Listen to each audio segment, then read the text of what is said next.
Huss, and I'm a clinical psychologist here in town. Got my PhD from the University of Kentucky. Did my internship in Tennessee at Cherokee Health Systems, and then came back and had a family, and I've taught some at the University of Kentucky in their clinical psychology program. And now I'm working primarily in a private practice called Mindside here in town, where I work with really infants all the way up to adulthood, doing evaluations and providing therapy services. And I'm Brandon Huss. I'm a school psychologist in Jessamine County, and we're obviously married. She is the better half, I've been a school psychologist. This is my 13th year, 10 of which have been in Jessamine County. So today what we wanted to talk to everyone about are just a couple of different things. The first thing is we want to give you an idea of what an evaluation looks like, both in the school system and in the community mental health center or in a private practice. And try to give you some ideas about the differences and the similarities, so that if you're wanting to get some type of an evaluation done, what are the pros and cons in both of those areas. And also talking a little bit about even if you got an evaluation out in the community and you wanted to get some type of services within the school system, sometimes that report will work and sometimes it doesn't. So we're kind of here as a team to talk a little bit about that. So hopefully you'll walk away with some basic information about the differences between the school evaluation and the community evaluation. Related to that, we've got that new criteria that has come out from the Diagnostic and Statistical Manual. It's the DSM-5. And there are some differences between the DSM-4 and the DSM-5. And this is the, I guess, the main resource for psychologists to diagnose behavioral and emotional disorders. And then we'll also have Brandon talk a little bit about what the criteria is for the school systems if you're wanting services within the school, and how that is a little different from maybe what I might do in the community. So hopefully you'll walk away with an appreciation of the differences between those two things. So let's talk a little bit about the difference in the evaluations. The purposes, while somewhat similar, are also different because they serve different purposes. The school evaluations, the main reason why we do evaluations is to determine if a student has a disability under the Individuals with Disabilities Education Act, or IDEA. If you have a child that's in school that has an IEP or individual education plan, this is the federal law that fits under. So whenever we determine that we need to do an evaluation in the school system, it's generally to say, okay, we do feel like this child might have a disability under IDEA. As far as private evaluations, that's going to be maybe a variety of different reasons that you're going to come into the community to get an evaluation. If you think that there's something might be different or unusual or troubling, you think that there might be some type of a disorder, regardless of whether or not you feel like there is an impairment or a difficulty within the school system, you're just wanting to know something feels different, or I'm struggling in this area, and what is it? You might be looking more in the community for that type of an evaluation. Other people come to me because they've tried to get evaluation in the school system, which we'll talk about here shortly, doesn't feel like they need to do an evaluation, or they've done an evaluation and the parents tell me they didn't qualify for anything, but my child is still struggling. And so sometimes people will come to me for that piece as well. And this is for not only if there's a disability like a learning disability, but also for really any type of emotional, behavioral problem that you might find here in the DSM. Yeah. Sure. One thing I was curious about is people or service providers in the community that will do evaluations. Yes. Tends to change over time, and there's Yes. often a long waiting list. Yes. It sounds like you do evaluations? Mm-hmm. Okay. and her waiting list is not very long at all. That is true. It is not. And we'll talk a little bit about the different people that do evaluations and what goes into an evaluation and that sort of thing. So hopefully I can provide that information. But I do evaluations myself as well. Because timely evaluations have definitely been a difficulty. It's huge. And part of it has to do, there are more places that are coming out to do these evaluations, but the ones that are well known tend to be the ones that everyone is going to. Also the ones that take medical cards, and a lot of different insurance companies tend to be those as well. So there are pros and cons in terms of where you might look for. So we'll hopefully address that for you. And if not, ask me again. All right, and then next one. Okay, so when we look at a school evaluation, we're trying to identify, is this a child with a disability under IDEA? And in order to determine that, we need to look for these four things. We need to conduct an appropriate evaluation, and I'll talk about the criteria for that. Then we have to look at, based on the results of the evaluation, do they meet eligibility criteria? And those are based on federal and then state regulations. And if they meet eligibility criteria, does the disability have an adverse effect on their educational performance? And then finally, does that student need specially designed instruction or through an individual education plan or an IEP? And so when we go through these, we'll go through kind of the information for the regulations that I work under, or the procedures I work under in Jessamine County. A lot of the information as far as special education stuff that I've presented here, I've got from two places. One would be the procedures, the special education procedures manual for Jessamine County. And Jessamine County and all counties in the state or school districts take the state regulations that are based on the federal regulations, and they take the state regulations and determine what they're going to do in that particular school system. And so while there are a lot of similarities, there are some differences because the state does, and especially with regard to specific learning disabilities, the state does give us a little leeway in how we qualify students. So. Is your manual online? Yes, yeah, and actually at one of the last slides for Jessamine County, you can have the link for it. And we'll make sure that it's posted on the website. Brandon? Yes, sir. Let's say you've got somebody presents with a 4-year-old in Jessamine County and says, can you give me an evaluation? Is the school required, or what happens if that situation arises? It depends on the school district how that's carried out. And typically, if a child is 4, then they're not necessarily required to go to school because they're not in kindergarten yet. But if the parent has a concern and asks for an evaluation, then typically what needs to happen is that school psychologist or special education consultant, because we have those in Fayette County and in Jessamine County, they will call and talk to you about what your concerns are and then go from there.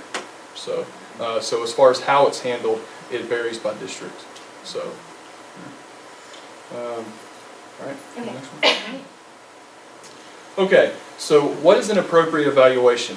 Under IDEA, we have to make basically check marks that we're looking at when we go through an evaluation. The first thing that we have to do is we have to look and see if they've had appropriate instruction and interventions before or during the referral process. When I mean referral, during the evaluation process.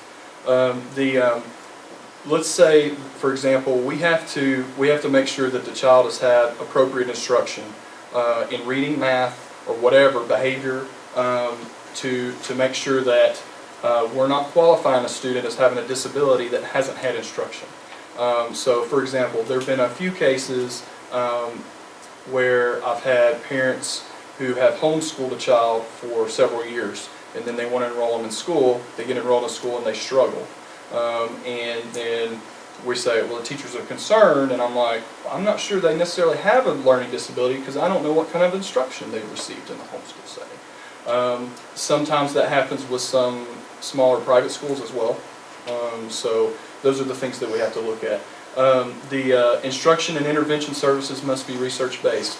The instruction they receive in the classroom must be based upon strong research, as well as the intervention that we provide, be it behavioral, academic, whatever.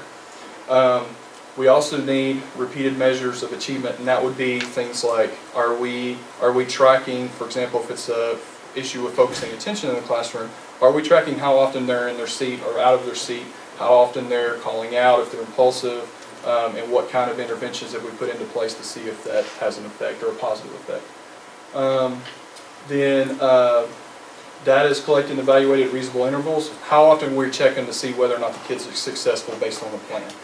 If a kid is having a problem in reading, at my elementary school, we're talking about those students every month to track and see if they're making progress. And if they aren't, then we're going to look at increasing the intervention they get to meet their needs. And then are the parents provided with the results? Do the parents know what kind of intervention the kid is getting and what kind of success they're having with it?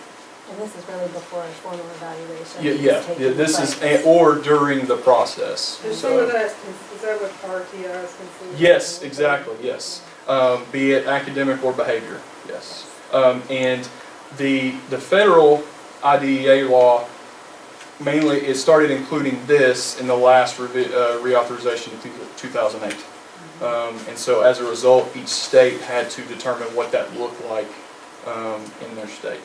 So if you've got a child that you have concerns is struggling, first you would bring it up with the school, and they would then have to look at this, they would have to begin looking at the data to see if there is a concern, begin giving some type of research-based intervention, track that data, and then if there's still not improvement, then we go into a more formal evaluation. So that's kind of what's happening within the school. Yeah, and each school is supposed to do benchmark testing in reading and math to see whether or not the kids are making progress just in the regular classroom. And in Fayette County and in Jessamine County, they use the MAP test. I'm sure everybody's heard of MAP. And one of the things that I do at my schools is I look at each time we give a MAP assessment, I rank order it from lowest to highest, and then I look at those kids that are scoring lowest and what we need to do to target them for intervention. So, okay, this is a lot of information. I'm sorry, but basically I listed all the information that I typically do when I'm actually doing the evaluation or testing, and this is again a formal evaluation. I take information from a variety of sources. I ask the parent to complete a social developmental history, give medical information, talk to the parent about what their concerns are, what kind of things that, if it's an issue with autism, then I'm going to say, okay, well tell me about his communication skills or speech. Tell me about how is he able to help himself. Tell me about some of the restricted patterns of behavior or kind of that obsessiveness. I observe the child in the classroom. I have to conduct a minimum of 2 observations. If I'm looking at something like autism, then I'll probably observe them in the classroom and also at things like recess and the cafeteria to look at that social interaction piece. Interview the teacher, get information as far as grades and things from the teachers. I'll look at student records, be that enrollment history. If they move schools a lot, that's really telling. Their attendance, that's a big thing, and that goes back to have they had enough instruction in the classroom. So I have had cases where a parent was concerned about the kids' reading skills and they missed 60 days of school. That's an issue of instruction right there. Discipline records, response intervention records, and I'll kind of talk a little bit about that when we talk about specific learning disability. But if there's a behavior intervention plan that's been done, what kind of, has it been effective? And then I also look at, I do direct testing. I may do an IQ test, an achievement test, or do some rating scales for behavior, adaptive skills, and that will be the self-help, self-care skills. And then also, if there's tests from outside the school system that was requested by the parent, then I'll try to get a hold of that and look at those results. So, and the reason why we do this is because the state regulations, the federal regulations require that we look at data sources from multiple areas. I'm not just going to do an achievement test and determine if that kid qualifies. That's not fair to the kid. I need to look at the kid across settings. I need to look at the kid from a variety of different angles to determine if they're eligible for services or if they have a disability. And that, what they call that is triangulation of data.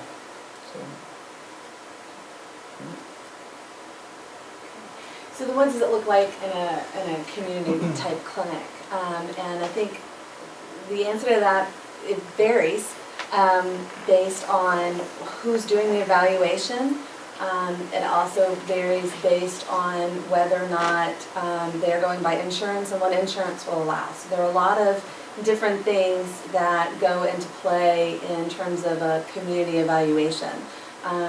Compared to, I think it's a lot more standardized in the school setting. So part of my goal for today, I hope, is throughout this presentation to be giving you some ideas about, a lot of people do evaluations, but what are you getting for the money and the time that you're putting in, and things to be considering.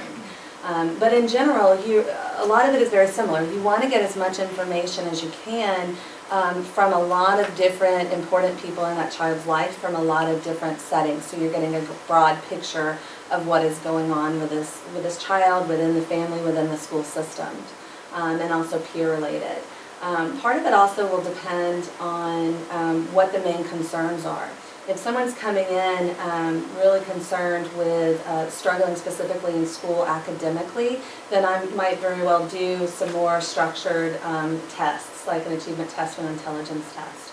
If I'm really concerned with something like Asperger's or autism, which is now under kind of one category, then I'm going to really also be looking and focusing on some tests specifically looking at social skills and social communication and those kinds of things.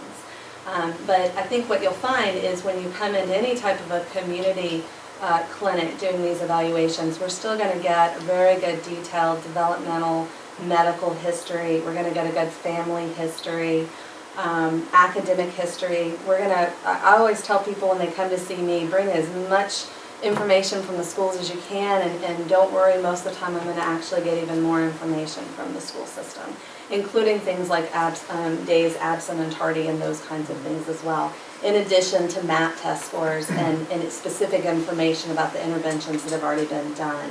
I'm also going to be focusing on that. If somebody in the community isn't focused on that, then to me that should leave a question in your mind.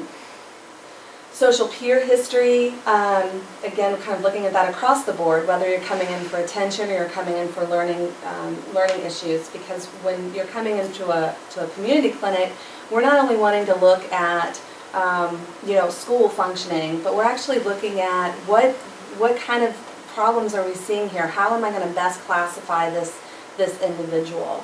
And so as a result, I'm also going to look at specific symptoms from the DSM. And oftentimes I'll do it in a structured format to make sure that, if you're coming in to see me with concerns about attention and concentration, that can be a lot of different things. You may be coming in going ADHD, but I'm going to be looking at sleep. I'm going to be looking at some medical issues.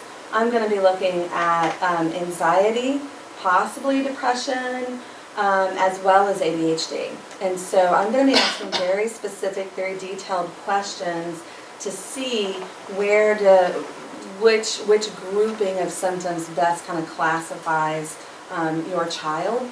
And I'm also looking to see if there are multiple categories that he or she may fall into. I'm also looking at things like stressors and significant life events that may also give me more information about areas of difficulties. And the other thing that I really focus on is strengths of the individual. So often we're focused on areas of difficulties because those are the ones we want to fix. But I think it's really important to also understand areas of strengths.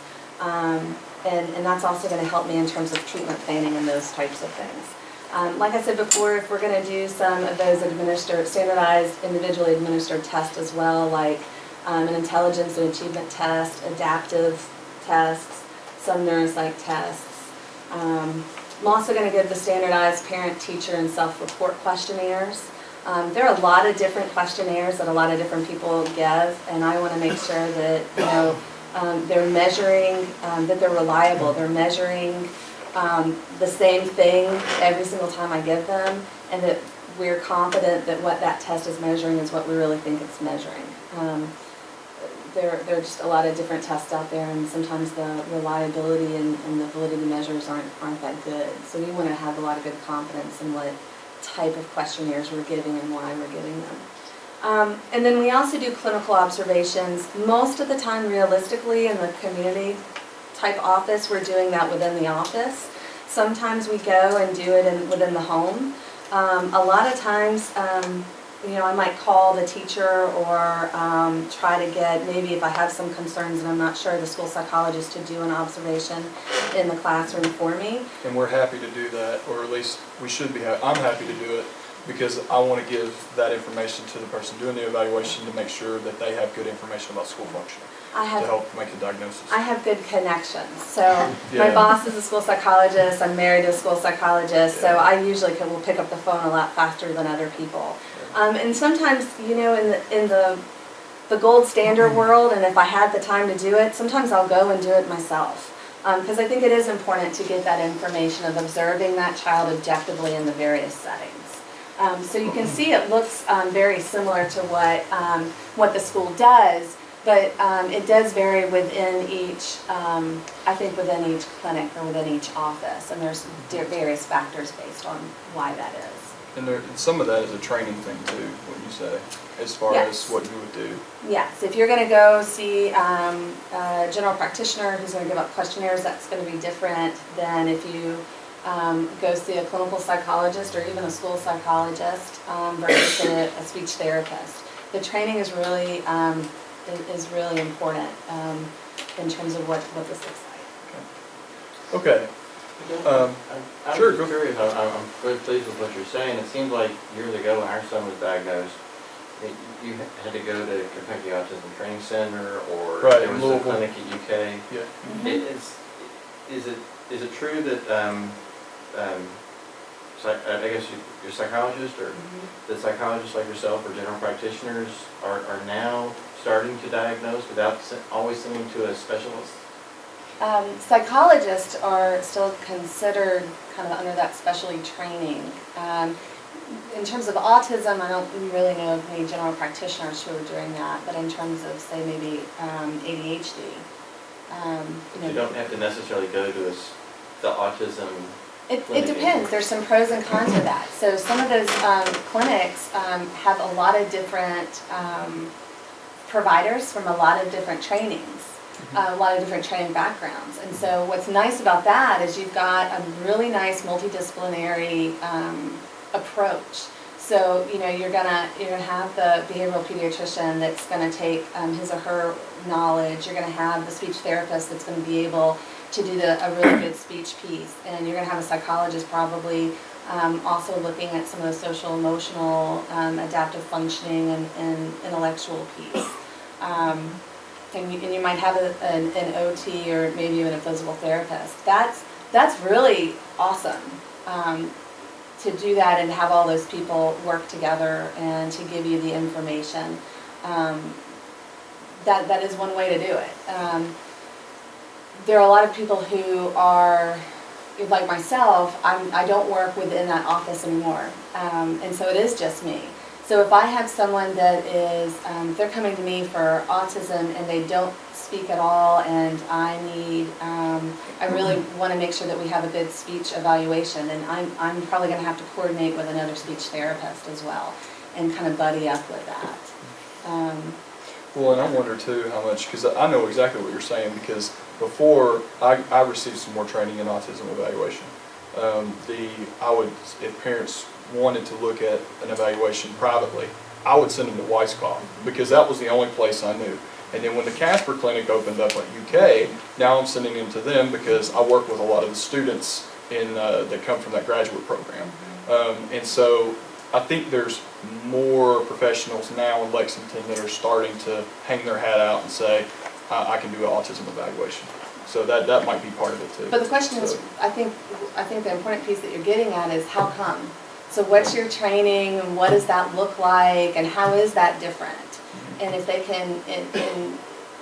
can give you information about that, then you have that information to. You've answered my question. It sounds like things have improved from 10 or 15 years ago.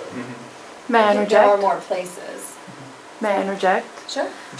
My son was diagnosed, he's 7 now, he was diagnosed when he was almost 4, he was right at about 3.5. And the process for going out in the community to get a diagnosis was a lot quicker than getting his evaluation at school. And you'll see that typically anyway, because the state of Kentucky gives us 60 school days to complete an evaluation, and that's business days, so that's 3 months. And that's after So- they've done interventions to Right. show that they're still struggling. Right. But one of our last slides is pros and cons, but that's free. You know, so, Yeah.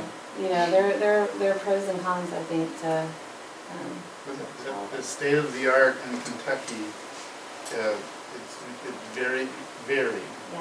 and it's also very controversial in the sense that, so there are forces in the government and at the universities that want to develop multidisciplinary centers or evaluation centers. Consisting of multidisciplinary teams. There's also factions in the government and in the universities that say that's potentially a waste of resources and creates a bottleneck because you're having to have organized a multidisciplinary team to see a person in one day, full day evaluation. To do all the testing. Generate a 25-page document and all this other, where there's patients that basically you can walk in the door and say, this child has autism, we don't need to go through 57 different tests to make that diagnosis. We can jump right to what are we going to do about it. So it's very so it's controversial because there's a lot of people at the top that they're not on the same page. They're sort of fighting about that on how, and it's different state to state. So it's very frustrating because once again you don't have a unified approach. It's sort of higgly-piggly. And in my experience, kids coming into my clinic, I mean, they're diagnosed by the schools, school psychologists, first steps, primary care doctors, speech and language, psychiatrists, neurologists, probably there's a couple more in there. And so they're coming in all Confused. all over the Right. place. Yeah. And one can argue that, once again, not everybody's on the same page in terms of what they're looking for in terms of criteria Right. or accuracy of diagnosis or consideration of what we call comorbidities. Yes. So Yep. if you just focus on the child, well, do they or do they not have autism? That's one question. There's also the question, do they have any of the 5 other neurodevelopmental disorders? Do they have a genetic condition that needs to be worried about? Is there a metabolic? Is there other behavioral diagnoses that need to be considered that are also impairing? So I see kids all the time, they have autism, but what's most impairing is their ADHD because they can't focus and they have no brake pedal.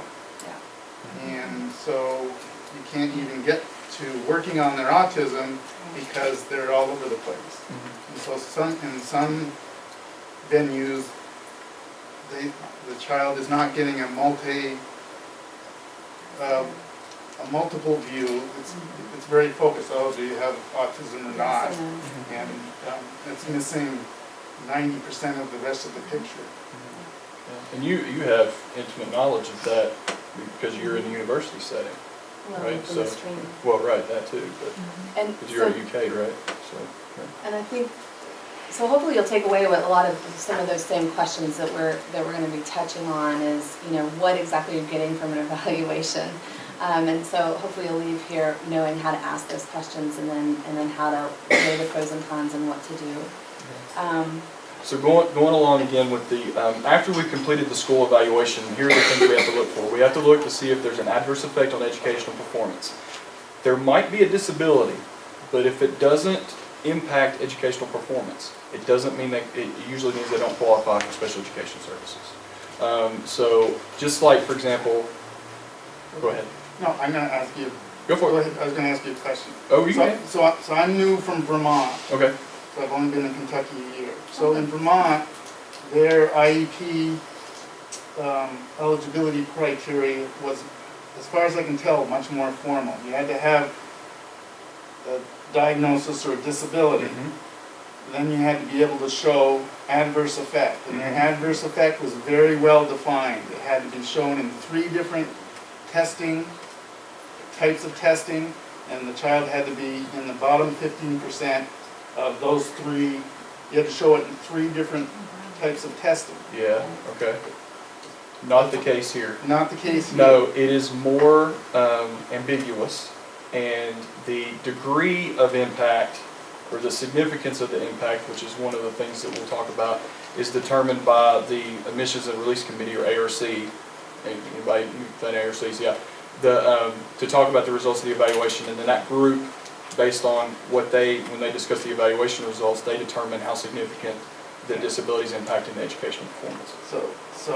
Because I've been reading the Kentucky laws and regulations, and so that confirms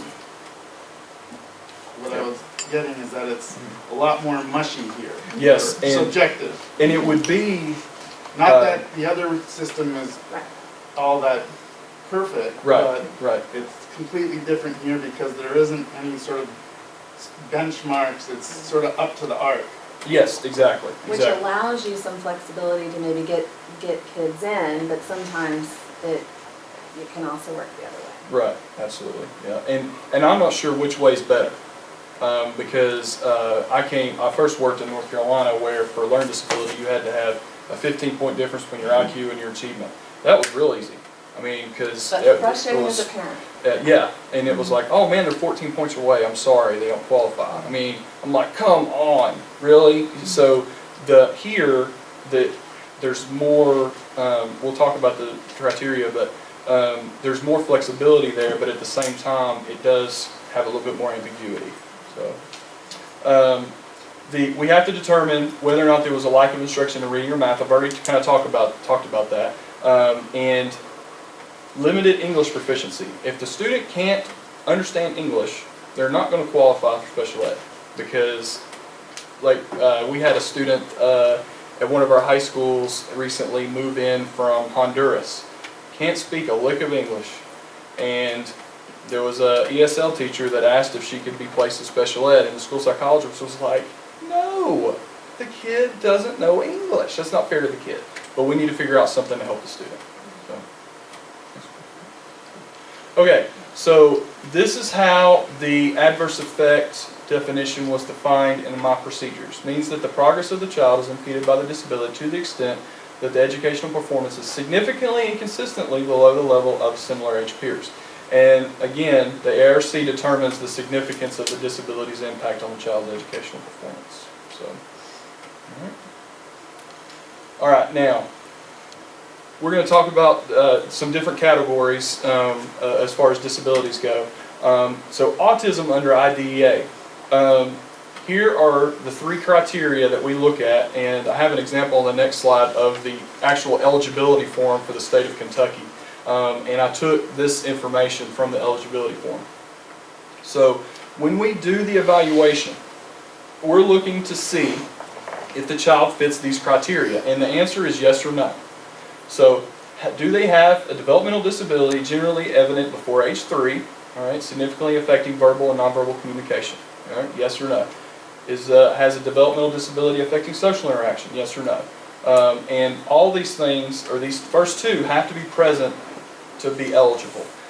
So, if the student showed these symptoms before, but not at the time of the evaluation, they wouldn't qualify. And then the last one is the student's deficits not primarily a result of emotional behavior disability? And when I see that criteria, I always think, have I ruled out anxiety or depression, other types of comorbid disorders? All right. So those are the things I'll look for when I make that eligibility decision. The one thing that I want to point out is that, at least for me in Jessamine County, okay, when I'm doing an autism evaluation, I'm making a determination based on the regulations for the state under the category of autism. I do look at DSM-5 criteria to see if the student fits those criteria, but I'm looking at these things to determine if they're eligible for services.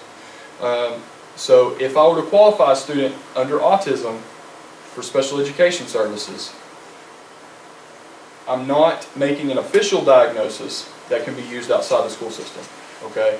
Because I'm not actually licensed to work outside the school system. If I was licensed, I could do that.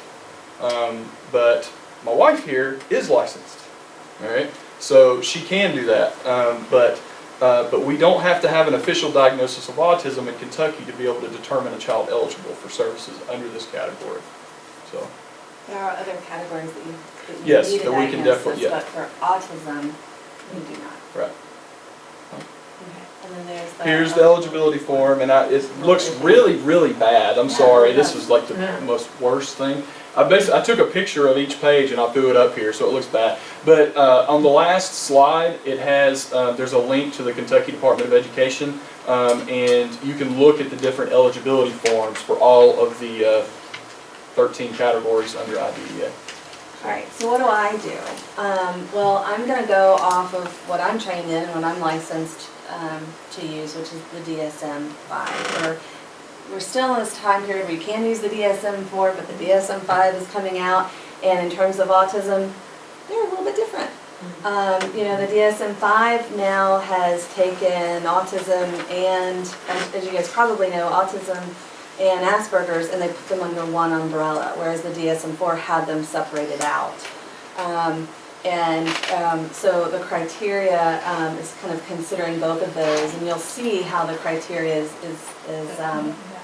incorporates both of those things.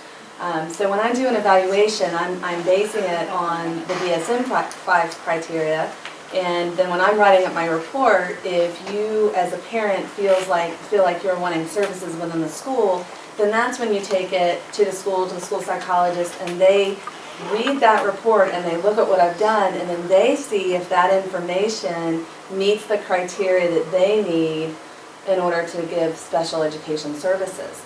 So a question you want to ask is, what's an example of your report that you're going to get? And is it going to give me enough information to be able to get the services that I ultimately want in the school, as well as for my family and, you know, any other area that I'm hoping to get assistance with? Are you going to put that in the report for me? Maybe not be a 50-page document that is overwhelming to me, but are you going to have the important pieces there? Because you'd hate to go to the school and the school go, sorry, I've got to do additional testing, or this isn't good enough. That's pretty frustrating. And typically the thing that we'll do are observations in the classroom, because that's something that an outside psychologist probably won't be able to do unless they've employed or got the help from a school psych or someone else. So. In the good old days of training, when I had all the time and it didn't matter, I was able to do it. But this day and age, I'm not able to do it as much. So, but this is what you're looking at for the autism. So you're looking at that social communication piece, and you're also going to be looking at the repetitive stereotypical behaviors. I don't want to spend too much time on this because I feel like this is stuff that you guys have already kind of gone over.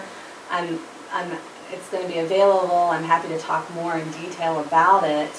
But I want you to know kind of what it looks like now. Is everyone pretty much familiar with what the new criteria look like? Anybody not? Okay. So you can see that here's the social communication piece, and then here's that restricted repetitive patterns of behavior, interests, and activities. They've kind of included in that fixed interest piece. They've also added the hyporeactivity to sensory input piece. So you've got, we always considered that as part of our evaluation, but it was never really specifically a criteria. So here it is at this point in here. And of course, if you were previously diagnosed with Asperger's or autism, then the correct term, grandfathered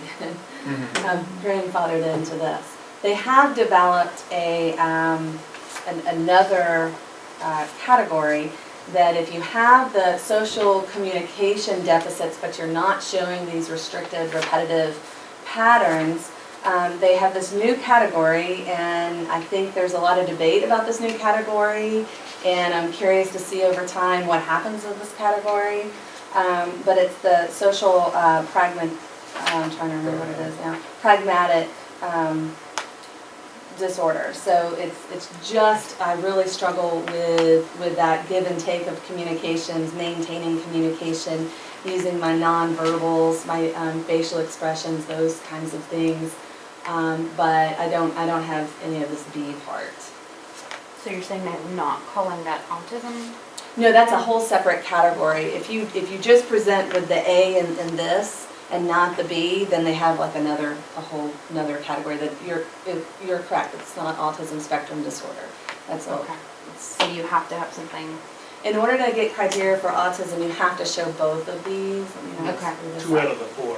Yeah. Okay, So that's you what have to have, yes, you have to have, You have to have all 3 of these and 2 out of 4 of the other. yeah.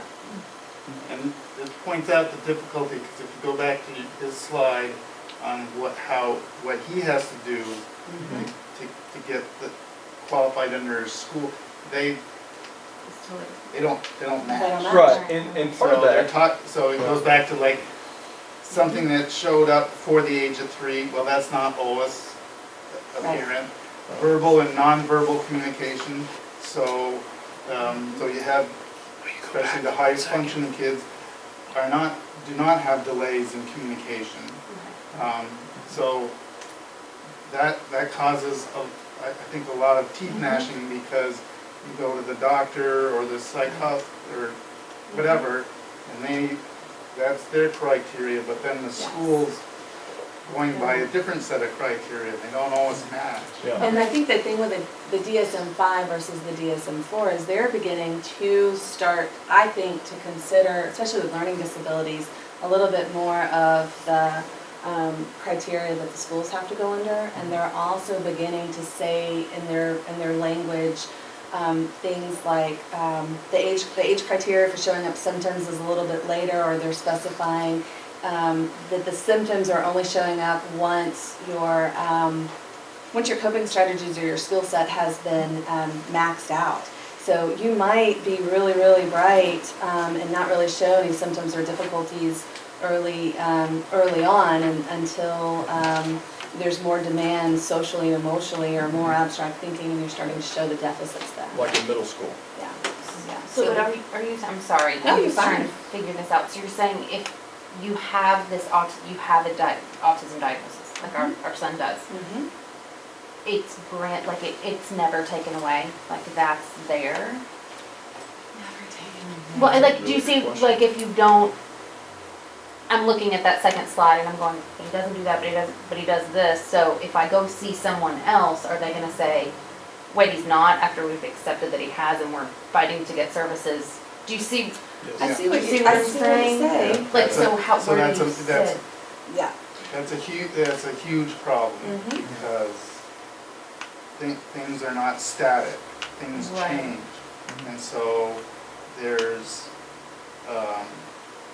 not one autism, so there's thousands of types of autism. So there's types that may, quote unquote, go away. There's others that don't. And so there are kids that show up that, when they were 3, they looked autistic, but when they're 6, not anymore. And that raises a huge dilemma, because I've definitely had parents come in with their child diagnosed with autism, but the parent themselves going, I'm not quite sure that that's what's going on.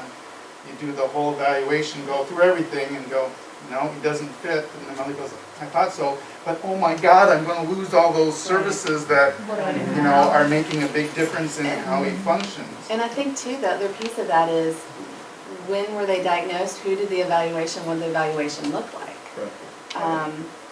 Because that's another piece. not so much with autism, but with ADHD. I see a lot of people diagnosing ADHD. And I'll see them come in and I'll go, anybody check his sleep? Does he have sleep apnea? He's awfully anxious. Anybody look at that? So sometimes it's also, I think, the type of information that was gathered in addition to the time and change over time as well. I'm sorry, I hate to interrupt you because I'm so new to all this, but my training is as a biochemist. And I began my work in neurochemistry, but then went to protein-protein interactions later in life and continued to do that through immunology. And our son has been diagnosed in late young adulthood. So one of the things that I'm impressed with so far is that the changes that you might be seeing has a lot to do with their hormonal development, especially since you're very focused on them at a young age and then they progress into different hormones. What we do know is what we don't know. And that is, and this is very significant because a lot of the receptors in the brain are known to us. And by a lot, I mean 3%. Because there are a lot. Yeah, because there's a lot of them. And the cytokines that actually direct traffic, these are the biochemical molecules that direct traffic to these receptors, change with their developmental chemistry and their emotional flux on that, because that has a great deal to do with everything about what they do, the chemistry. And I only address the chemistry here so that I give you a little bit of ammunition to understand this. And that is that they will change. This is going to be a moving target. And I'm very new to trying to understand my son's situation, but I'm bringing all of my guns to bear on this. And I'm considered a good chemist. So one of the things that I look at very clearly are the receptors and what we do know about them. Now, I cannot speak to autism because all of a sudden I find out that we fall under this big umbrella, and I like to refer to it as a zip code, which is far too large. But one of the things, his diagnosis initially was Asperger's, and I'm told that's an antique term and I don't really care. What I really want to know is, what are we talking about in terms of brain chemistry? And can we find those patterns, that associate receptors, cytokines, and the clinical things that you people are so clearly describing and accurately chasing down and diligently trying to put, some sort of a picture to. That's my opinion so far is that that's helping a great deal to try and understand what little we know about the neuroreceptors. One of the great things I want to give you is a little bit of hope, and that is that my people in analytical chemistry are looking at resolving electron transfers within the human brain in vivo. We're looking at people who have things that you can describe accurately and agree upon, not your disagreements, but your agreements, and that we can actually try to find a resolution of neural pathways by electron transfers and these cytokines through particular types of fluorescing proteins, molecules, such that when they fluoresce, we can detect them faster and we can actually look at these pathways. This is a very, very, very, very new field.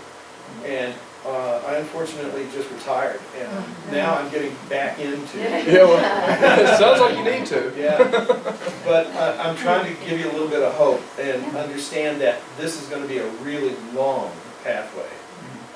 It doesn't have just to do with money from the government. It has to do with the greatest minds of science being able to give us computers that resolve these things. The greatest chemists on earth can actually sit down and think about what the biochemistry is and what the data is that they're interpreting. But one of the great things is we have people who can put words to what we can't. Well, it's interesting you mentioned that because I went to a training 2 weeks ago where a neuropsychologist was talking about how they were doing studies on the pathways that might be the cause of autism and looking at, hopefully down the road, making a vaccine that would hopefully help with that. I don't know But if again, a that's vaccine as much as a monoclonal antibody that actually facilitates pathways. Well, and maybe she was using a term that we would understand. Okay. So, but, but I get what you're saying. Yeah, I get what you're saying. But yeah, it's exciting research, and it'll be great to watch that. So, Sorry to interrupt. no, you're good. No, And there, I just, as far as eligibility for services, which is a concern, with the DSM criteria, did PBIS and Disorder disorder just get lumped in with autism and autism? great question. No, it's, I'm going to defer to her on that. I know, right? And we're still hanging out a lot of times in the DSM error, DSM-4 error. PD, yeah, NOS is, yeah, AS, yes, or the social pragmatic communication disorder. And then what they've done is they've taken, they have intellectual disabilities now, instead of so you've got global developmental delay, trying to look to see, social communication disorder, autism, we still have Rett's, we still have selective mutism. They remove Rett's because they've identified the genetic defect. Yeah. So, So that's, So yeah, that that's just doesn't fall under it anymore. so you can, so it sort of go, so from a medical component, Rett's sort of go, if someone has Rett's, they go Rett's. And then underneath Rett's is what other behavioral, developmental presentations do they have?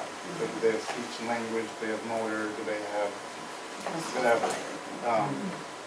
As opposed to autism, for the most part, it now has qualifiers.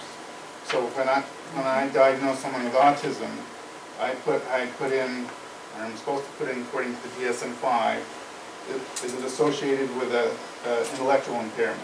Is it associated with a speech and language impairment? Is it associated with a environmental, or with a medical, genetic, or environmental factor? Is it involved with another neurodevelopmental disorder? So and then there's a severity level. So instead of having PDD, NOS, Asperger's, and autism, there's a severity level. So there's severity 1, where That might be PD on the list. no, severity 1 Severity one basically is they're requiring, nonverbal. Oh, so okay. level 1 is requiring support, Okay, that's the highest function. and then So 2 they- is So they substantial speak in support. sentences, don't have a language disorder. They're the higher they're the Sheldons of the world. Level 2 is they speak, what's that? More of an Asperger's. Level 2 is they have a language delay or impairment, but they're speaking in some sort of phrases in speech, and they're moderately impaired or with their repetitive behaviors. Level 3 is they're nonverbal, and that's the most severe. And that, at least speaking for myself, it makes it a lot easier than the DSM-4, because basically DSM-4 was, there's autism. Well, if you didn't have language delay, then it was Asperger's, and PDD, NOS's, yeah, you have a couple of these. So it was very mushy. And everybody looked, you could have 2 people from the same category look really totally different. And, the last axis we used to have is this global rating scale, basically, back in the DSM-4 days. And my way of rating kind of severity and level of functioning might be totally different than somebody else. And it was so objective. And so now, I'm subjective. And so this is much more specific, I think. So hopefully the whole point is it's going to help research. So if someone has a level 3, that we can we can sit down and go, what treatment options work for level 3? Versus, because you're not going to use the same treatments for level 3, someone who's nonverbal and totally aloof, unable to be engaged, has severe repetitive self-stimulatory behaviors. You're not going to use the same treatments if you're, as opposed to treating Sheldon. So once again, that hopefully is going to help research figure out what works best. So the kids that are nonverbal, flapping, not engaged, is there going to be a biochemical or medical intervention or prenatal screening or whatever that's going to be able to identify those circuits that are out of whack versus the Sheldons of the world, which may not necessarily need that, but they need definitely some sort of supports and interventions, but they also have the ability to go to MIT. What's the Sheldons of the world? Oh, Big Bang Theory, Big yeah. Bang Theory, it's a TV show. Yeah, comes on Mondays now.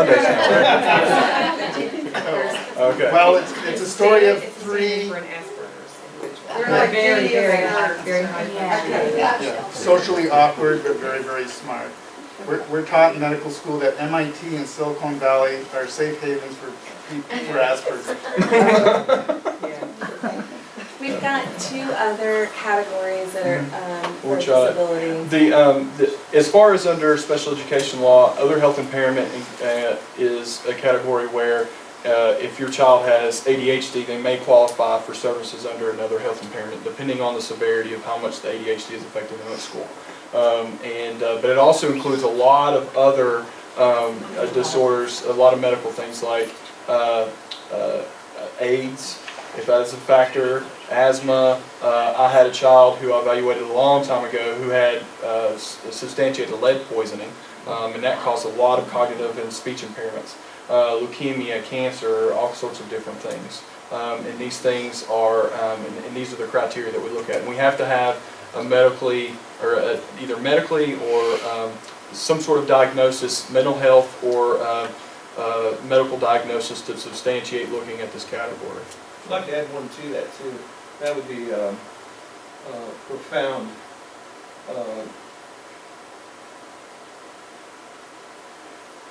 Low blood sugar levels for whatever reasons. And it's really hard to get to that as a singular. It's not like rheumatic fever where you can tag, a particular reason or why, but a great deal of the cascade of these events can be attributed to basic fundamental daily things. Yeah, and diabetes is one up here. If they're missing school or they're so out of it, not paying attention because their blood sugar's low or really high, either way. So yeah. So it's really any health medical condition. And if you've got, there are many times that you might have an individual with Autism Spectrum Disorder that also, comes in with ADHD, and so, but you guys generally take the autism piece first in terms of Looking at both, you mean? accommodations. Yeah, if you've got both coming in. Yeah, if we have a child that's diagnosed outside as having autism and having ADHD as a comorbid disability or diagnosis, then typically for school stuff, we're going to look at what's the most impairing. So if the autism is the thing that's really impairing them the most in school, then we're going to look at that category instead of other health impairment. So. I have a question. Yeah. Okay. Mine is kind of off of that a little bit, but because my daughter has ADHD. And we have a medical diagnosis from a doctor in the UK. So when we come to school, which I guess we're going to see you because she goes to East Jessamine. High school? Middle school. Middle school. Oh, hello. That's me. That's where I work. But I asked the other day because she has an F in one class because she just failed to turn in a book that she was supposed to keep track of. And that was, every other class is an A, but that's an F. So I went to school with the teacher. Obviously I needed to do that. The teacher, she had all of her stuff pulled together by then and had the book and ready. So now she has a B. But I said, we need to get a 504 plan in place to help with, keeping her on task. because she's not off the charts in anything. Mhm. But if somebody doesn't remind her, we gave you 15 minutes to do this, don't talk, you need to get this done, you know, or I'm gonna email your mom, or something like that. She won't stay on task with it. But that doesn't sound like she would qualify, looking at the things I've been seeing, even though I Well, know this is for autism. You're talking about two different things. This is for special education, and 504 is separate from that. Okay, So that's a different federal law, that's under the Americans with Disabilities Act. So, which, I tell you what, you and I can talk about that later. I don't want to talk too much about it now. I just was asking if we have diagnosis, if it's gonna kick her out because of what I'm seeing, but okay. No. The long and short of that answer is maybe, maybe not. I don't know. It depends on the situation. We can talk about it, for sure. So, yeah. That's pretty much it for that one. Brandon? Yes, ma'am. Does the school actually make a diagnosis, or do you have to go outside to get the diagnosis, and then the school determines, does this child qualify for special education under our guidelines? It just, is it a question of, do they qualify for special education and what are their needs, rather than making a diagnosis? That is an excellent, excellent question. It varies depending on the district. The majority of districts in this state require that, for example, ADHD, that there be a diagnosis done by someone outside the school system. Okay. Some districts will, based on the criteria for other health impairment, will evaluate and then determine if the child is eligible based on the criteria, kind of like for autism. Okay. But they're not actually making a diagnosis, but they are looking at the criteria for ADHD. So it just depends. I don't know which districts do what, so if there's a question, I would talk to one of the school psychologists at that building. So, but I guess the question is that the schools never actually make the diagnosis. They either require it made from an outside source, or maybe they don't. That's what makes it so difficult, because some schools, they make the diagnosis. And And that doesn't Many- always, then they go to the doctor and they don't always agree. right. And I think the thing that this is going to be up on a slide that I want to make sure we really get to is, are they licensed in the state of Kentucky to make those diagnoses? What is their what is their background?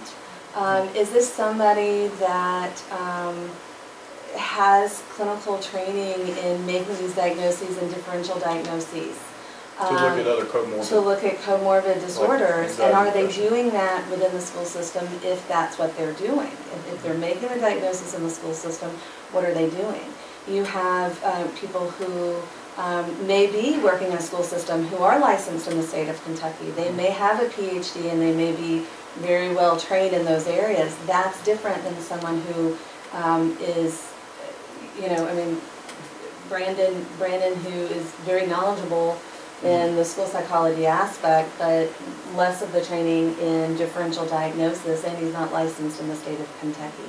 Right. And so that, I think, is why some of these school systems tend to defer out to people who have that training and who are licensed. And others vary, and they have their reasons for doing that. Is that a change? Because we were thinking that schools could not give diagnoses, that they were able to evaluate for the purpose of assigning services. Right. I think the way that my boss, the director of special ed in Jessamine County, explained it is that the regulations state that that we evaluate to determine whether or not they fit under the criteria for special education. And sometimes those diagnoses line up, okay? Like for autism, all right? The category is the same name as it is for in the DSM-5. It doesn't always match up for other health impairment. So I think it depends on, again, how the district is reading the Kentucky state regulations for special education, right? And what their district is determined will be their procedures. So it just depends on the district. And I know that's confusing to me too sometimes, and it's even more confusing for parents. The thing, if you have questions about it, if your child goes here in Fayette County or another district, I would just ask the district what they do and talk to the school psychologist. Fayette County can. We were told that they did. Yeah.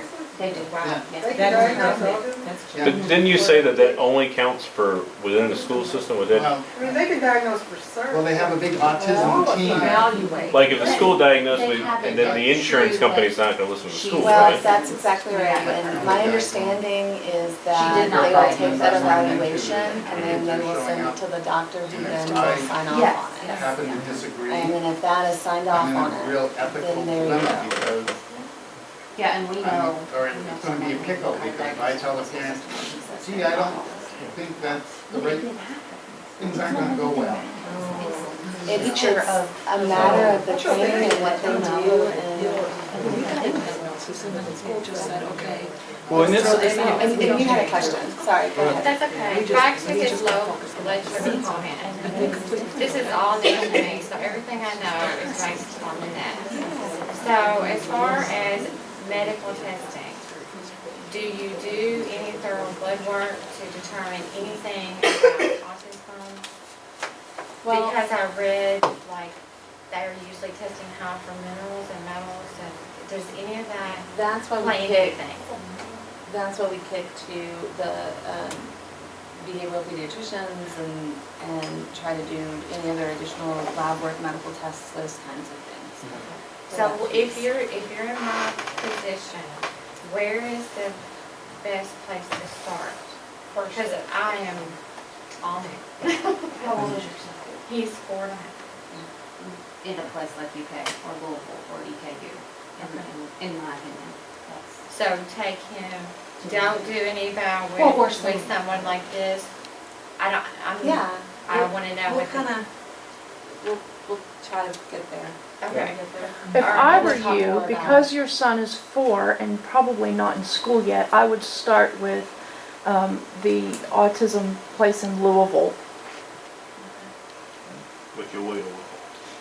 Yeah, that's But they the tell you thing. it's 8 months, then. But see, I'm running out of time because Yeah. I didn't put him in preschool because I don't want him just to be thrown to the wolves. That's a good idea, but you should still, Before he can be We're heard. still sitting on Louisville's waiting list, and we're still sitting on UK's waiting list, and EKU got us in 6 weeks. And You she's can do very- that. Dr. Bundy is- and then She's good. Cincinnati And Children's she's not Hospital, They're I don't closed. think they're not, They won't they're take not doing anybody. it anymore. Out Really? of a 30-mile radius out of Cincinnati. They don't take anybody else. And they're not doing any more intervention. Interesting. And if you talk to anybody, So, they will say she's yeah. skip the. She's Yeah. skipping through the, She'll look at your kid and say, like, you can look at someone. I'll skip through the DSM criteria, for ADHD. and kind of, because I think the more important stuff is the stuff related to the schools. But I think the important issue is that no matter what you're getting an evaluation for, that the person that's doing the evaluation is considering diagnoses that co-occur and that also have very similar symptoms. And they're trying to make those classifications. There are places that, you can go get, for example, an ADHD evaluation, and they'll just answer yes or no to that question. But then they won't tell you what you're hoping to get, which is, how do you understand my child? What do I need to do about my child?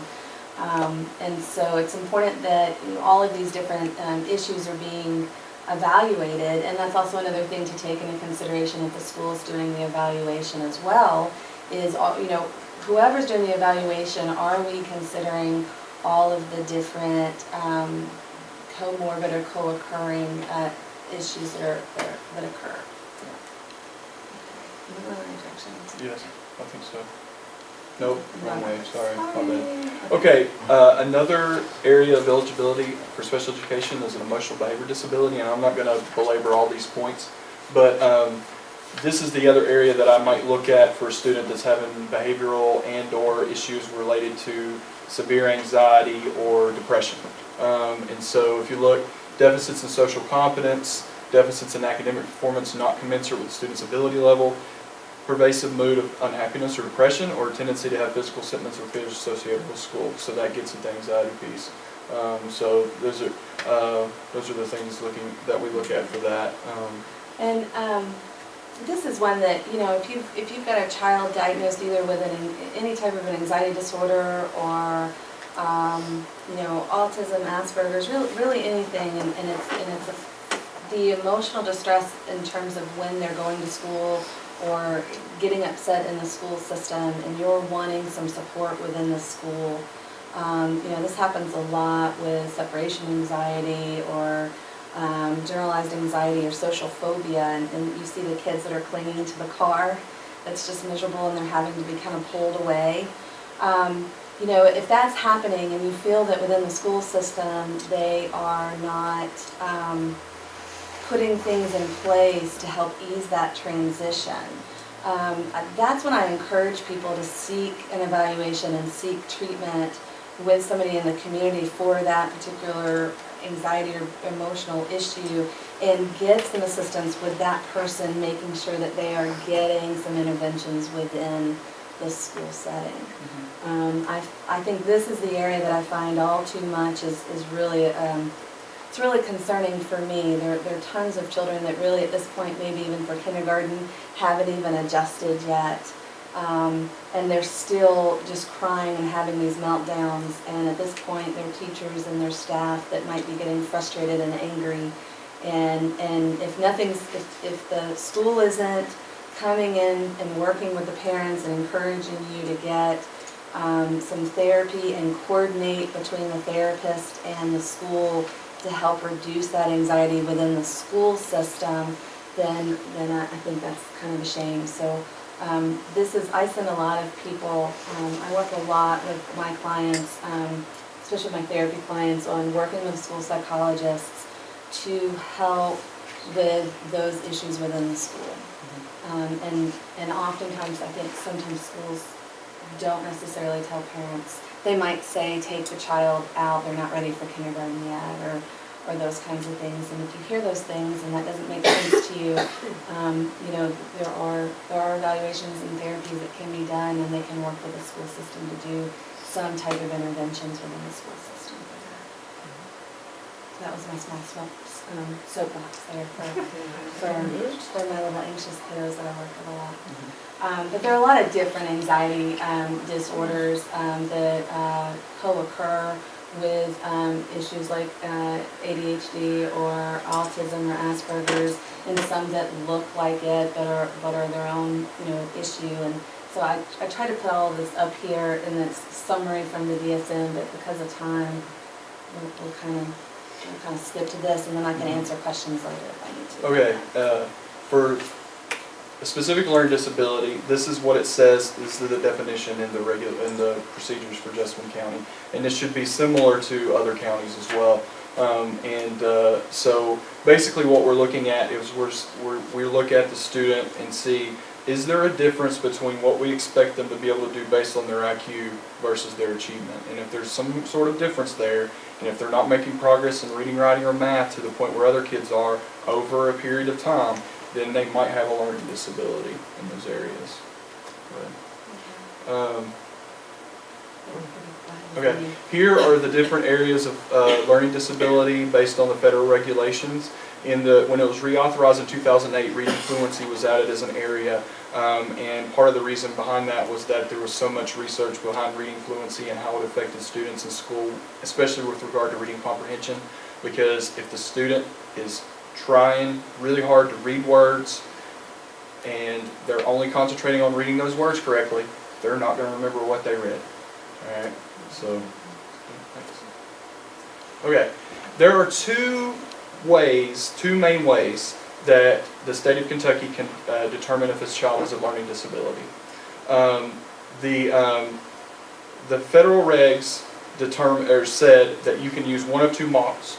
You can use a discrepancy model, which is you look at the child's IQ and then look to see if there's a significant difference between the child's IQ and their achievement in reading, writing, or math, or oral expression and listening comprehension. And if there is, then depending on the degree of the difference, they might qualify for special education. The other model is the response to intervention model, and someone brought this up, I think you did back there in the couch, as far as RTI goes. And what we're looking for there is we're looking for a consistent lack of progress.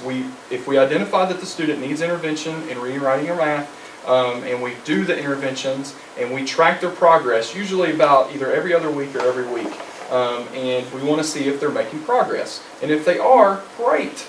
But if they're not, then we continue to look at that and we look at doing some other more intensive interventions. But we're also looking for not just their reading skills, but also, is their rate of improvement lower than the average student over the course of the year?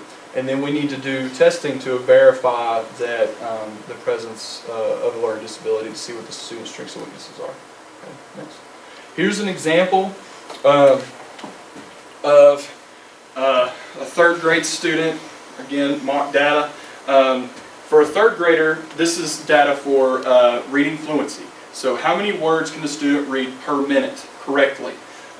This is the average rate of progress over the course of the year based on the DIBELS benchmarks, DIBELS dynamic indicators of basic early literacy skills. Yeah, it is fun.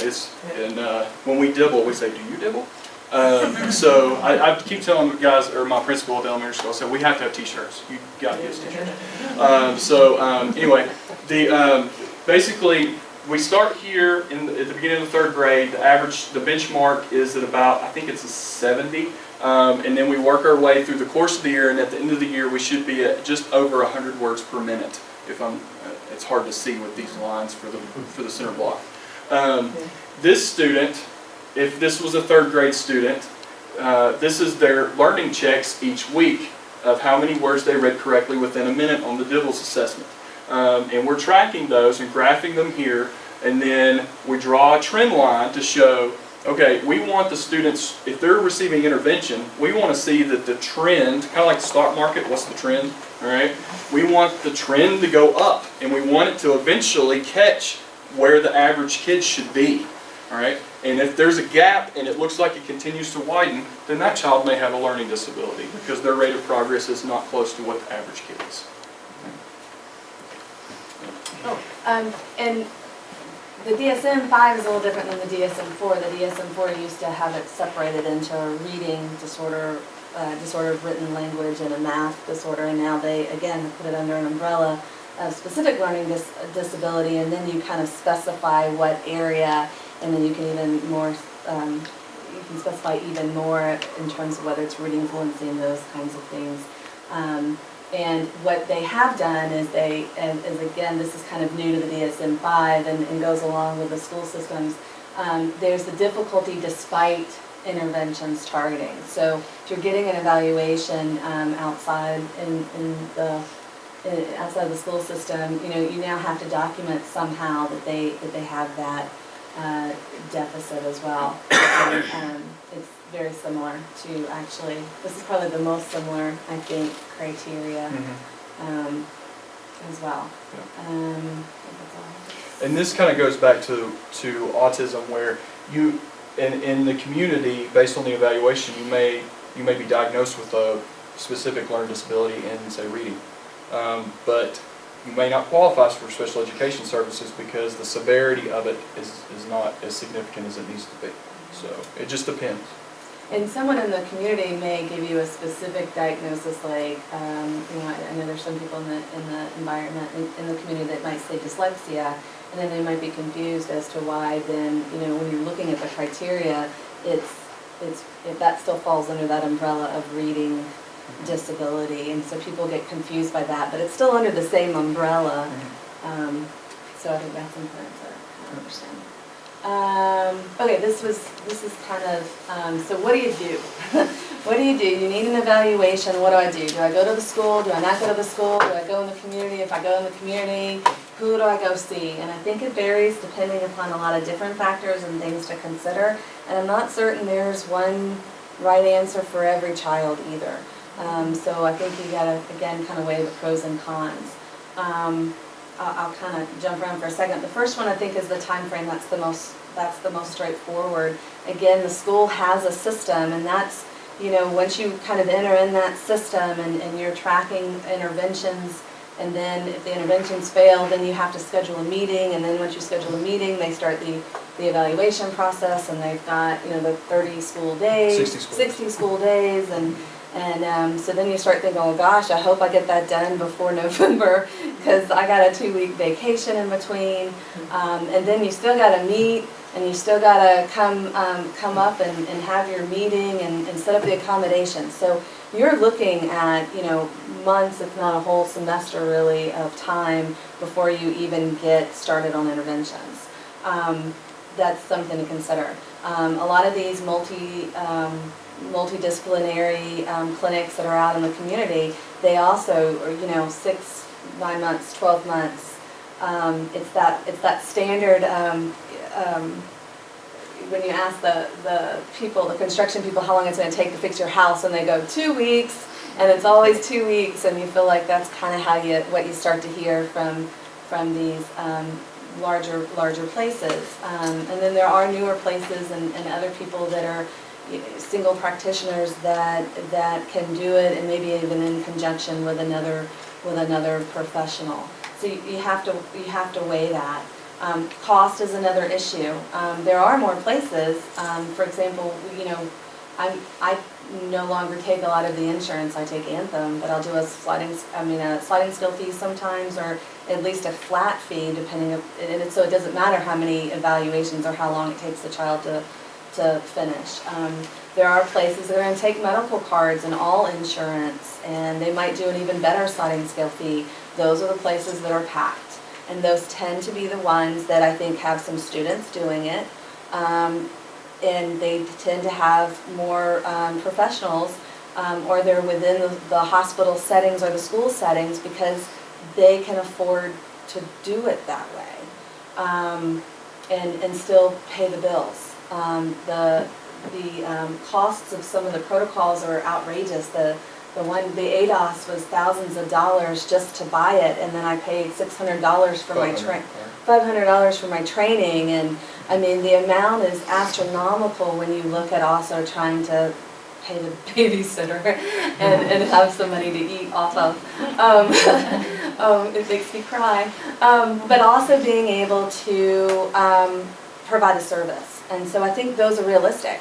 And there's some people in the community, especially with ADHD is a good example, that do use insurance. So insurance, you might be going in paying just up to your deductible or a copay, but here's what you need to understand. For many of the insurance companies, the reimbursement rates for testing is ridiculously low. And it does not ever pay me for the 6 hours of scoring and writing up a report I just did, or the fact that I'm going to give you a feedback session for free. So I have to figure that in. So there are some people in the community who will do these, and they got them figured out. So what it looks like is insurance companies will pay for certain things. They might pay for an intelligence test, but they're not going to pay for an achievement test, because that's a learning disability evaluation. They won't pay for that. And if people are getting it covered, I don't know what they do. I want to talk to them. They'll pay for a computerized test looking at concentration, but there are other tests that they may not pay for, and they may only pay up for 4 hours. Well, what if your child needs lots of breaks? So as a professional, I have to weigh all of those costs. And some people do it, and they do the same thing for every kid, and it is, they're going to give the screeners, they might give an IQ screener, and they might give a computerized test, and they're going to give you a self-report and a teacher report and a parent report and call it a day.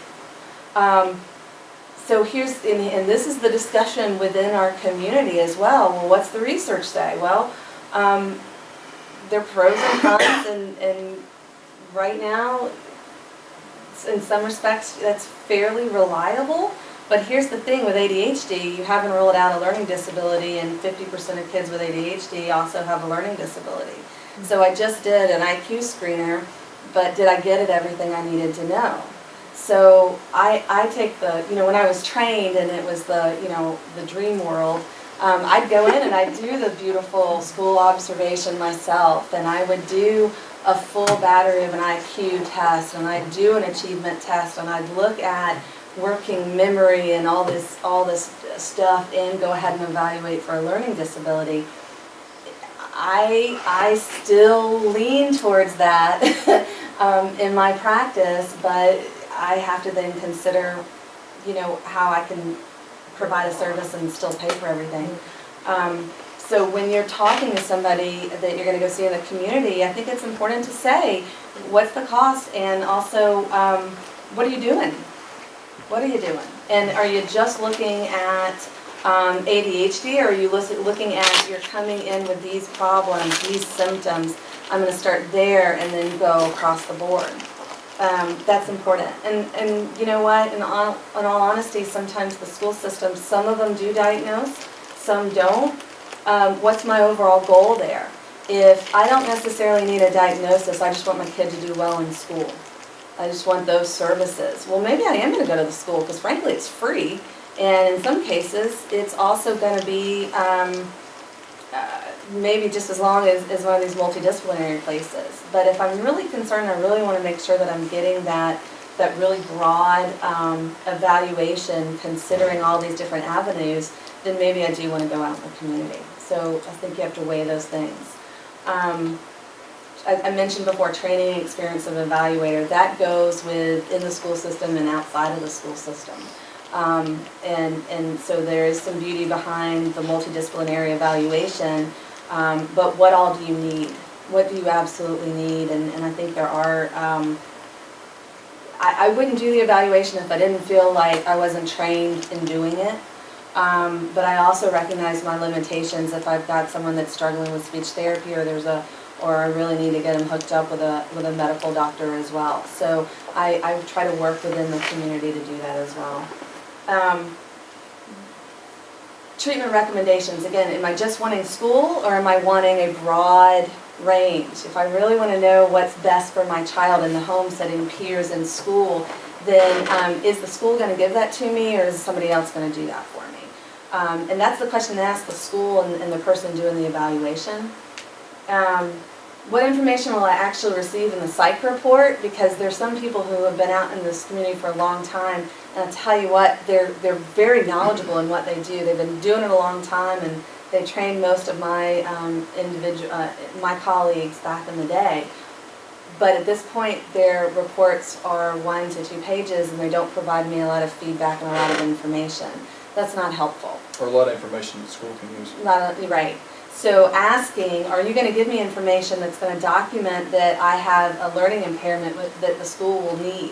What information are you going to give to the school? What about treatment recommendations? Because if I do qualify, can you at least as a parent give me some ideas as to what kind of accommodations would be helpful? Because guys, I mean, how many of you guys have gone into those meetings and they're like, so what kind of accommodations do you want? And you're like, what the heck are you talking about?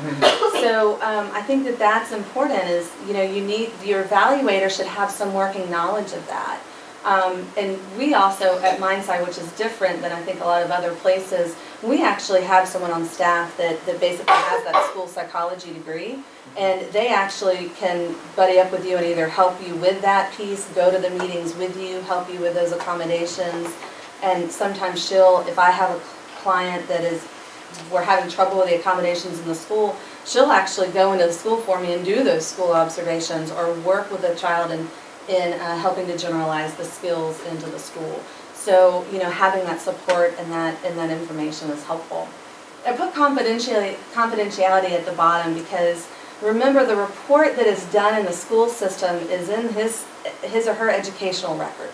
Most of the time that might make no difference to you. But for me, there have been cases where when I was doing an evaluation, I had some pretty significant trauma, family stressors, and those kinds of things. And let me tell you, that was important for my diagnosis and my assessing of what needed to be done. All of that in specifics didn't need to go in a report, but it was important that I assessed it, and it was important that I took it into consideration, and I put it in a way that maintained the confidentiality for this child that didn't then follow them. And I assessed for it. I don't know if someone in the school would assess for all of that, and I don't know as a parent if I'd even tell somebody if I know it's going to be in the school report. I have no problem telling my teachers that my son has sleep apnea, but I don't give them a lot of information about his his anxiety and the specifics related to the anxiety unless I have to. I don't know why, but I just feel like they don't need to know that. And so that I think is another thing that's important to consider within the school system. That's a piece of paper that's following them through. And there might be stuff I may not be comfortable telling someone. And there's times I've written a report and the family says, can you summarize that and send it, especially for a 504 or sometimes other health impairment. I'll say, yep, and I'll copy and paste what needs to go for the school, but they still have the official diagnosis and all of that information that I make sure also that the doctor gets. So I think it really depends upon the family and the child and what your purpose is. I wish there was an easy answer, but I don't think that there is. And I think that's the case a lot of times with a lot of medical issues. You know, so I think you just kind of have to weigh it. So there's our contact information, and then we also put some very short references there. I'm sorry, that's not an APA format. As far as the references I go. blanked out with my Yeah. APA format. Yeah, I told Deborah else, I'm not putting that in APA format, I'm sorry, so. That was our, You probably could have just told us all it was.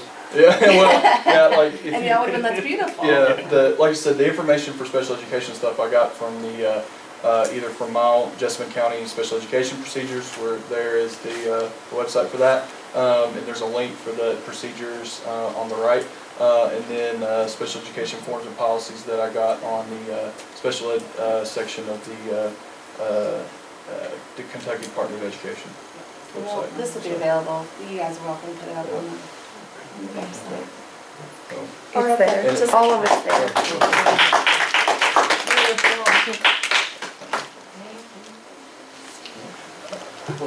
Our president is here now, so. I'm sorry to be late.